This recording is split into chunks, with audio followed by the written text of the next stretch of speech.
Vamos a seguir con temas que tienen que ver también con dinero y en este caso el presupuesto de la federación, la burocracia, cuánto nos cuesta. Jorge Silva, analista de nbnoticias.mx y economista del CIDE, listo con nosotros. Adelante, Jorge, buenas tardes. Hola, ¿qué tal, Jorge Luis? Muy buena tarde, gusto saludarte a ti y a todo el auditorio. Pues cuánto nos cuestan las burocracias y sobre todo tomando como base el presupuesto federal de 2024. Así es, Jorge Luis, mira, muy caro. El programa que hemos estado analizando a través del presupuesto de egreso nos indica que realmente, ya lo habías comentado, hay proyectos prioritarios, programas sociales, no mucha inversión y un tema muy asistencial, Jorge, prácticamente clientelismo en un año electoral. ¿Qué es lo que pasa, Jorge, con las entidades federativas? Es decir, los estados, ¿cuánto gastan los estados?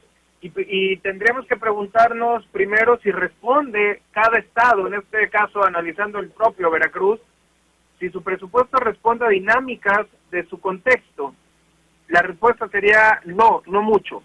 Se ha generado una burocracia muy grande, grandísima, Jorge, y ahorita pongo los datos, y además, en general, con capacidades limitadas.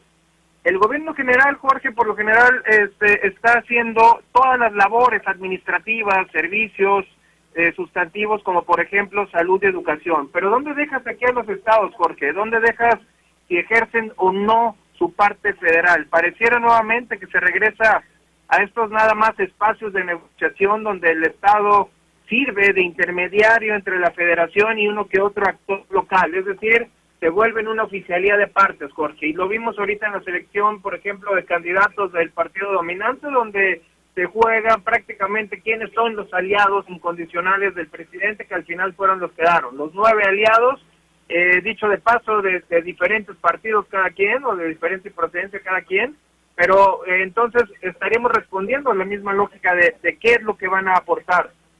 Históricamente, Jorge, tenemos 25 años prácticamente donde apenas el gobierno federal daba funciones a secretarías. Hace 25 años, 17 estados tenían en promedio 10 secretarías, Jorge. Hoy, 25 años después, esas mismas secretarías, Jorge, han crecido en 870% en sus nóminas.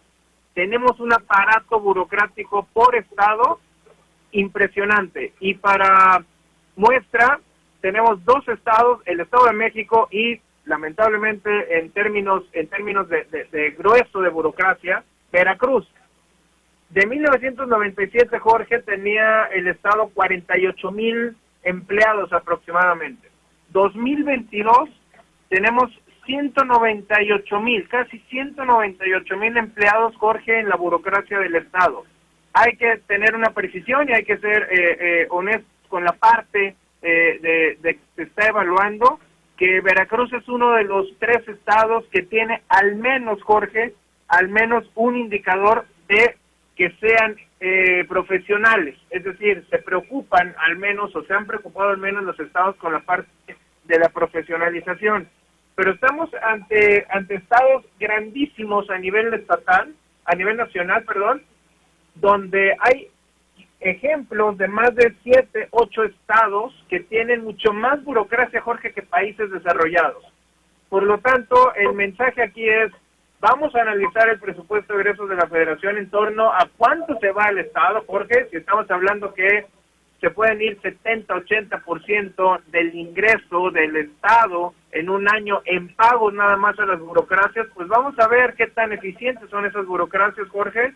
Si no, regresamos al mismo tema. Mucho dinero, se tiene mucho más presupuesto, pero otra vez estamos sin invertir, estamos sin ser eficientes en la asignación de los recursos, Jorge, y sería el cuento de nunca acabar.